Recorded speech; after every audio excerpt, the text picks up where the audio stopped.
सोधेकै हुन्छ त्यो क्वेसन ठिक छ नि ग्रामर रुल्स हाम्रो आज च्याप्टर के छ भने क्लास 10 म्याथमेटिक्स हो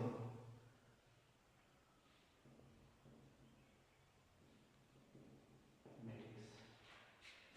आज हाम्रो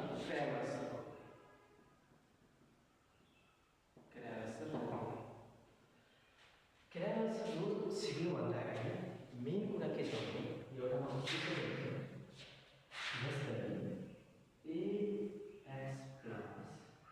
ax square plus by plus c is equal to 0 यो कुन इक्वेसन हो यसलाई कुन इक्वेसन भनिन्छ सबभन्दा हाइएस्ट पावर कति छ 2 छ यसलाई सेकेन्ड अर्डर इक्वेसन भन्छ है सेकेन्ड अर्डर इक्वेसन भन्छ भने अर्को भाषामा भन्दा मेन कुरो हो अनि अर्को के छ भने ax plus by plus cz plus k is equal to 0 यसलाई भन्छ के भन्छ लिनियर है लिनियर इक्वेसन भन्छ त्यो भन्दा अब हामी सुरु गरौँ ग्रामर धेरै इजी छ त्यस्तो अप्ठ्यारो छैन है त्यस्तो अप्ठ्यारो छैन ग्रामर रुलमा मेन कुरा के छ भने म एउटा इक्वेसन लेख्छु ओके इक्जाम्पल जस्तै हाम्रो a1x plus b1y plus c1z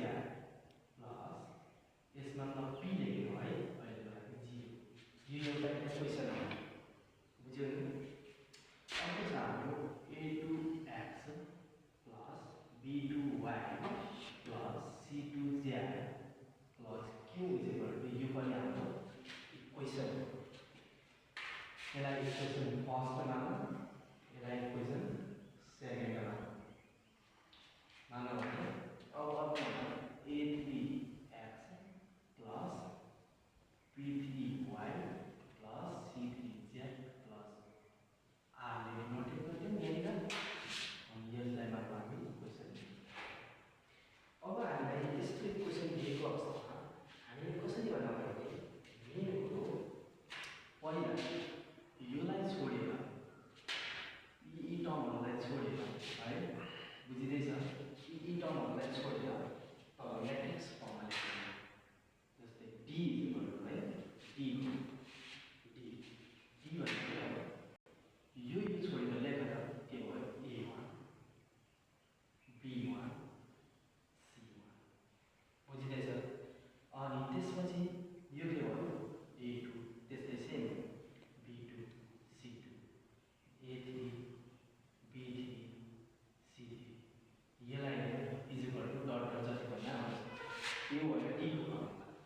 अनि त्यसपछि d1 को के हुन्छ भने d1 को के हुन्छ भने जुन यो a1 भन्ने छ है फर्स्ट यो भनेको के हो फर्स्ट रो यो भनेको फर्स्ट रो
एक्सको भ्यालु निकाल्नु पर्यो है। एक्सको भ्यालु निकाल्नु पर्यो भने d1 बाई d गर्ने, वाइको भ्यालु निकाल्नु पर्यो भने d2 बाई d गर्ने, z निकाल्नु पर्यो भने d3 बाई d गर्ने। बुझियो?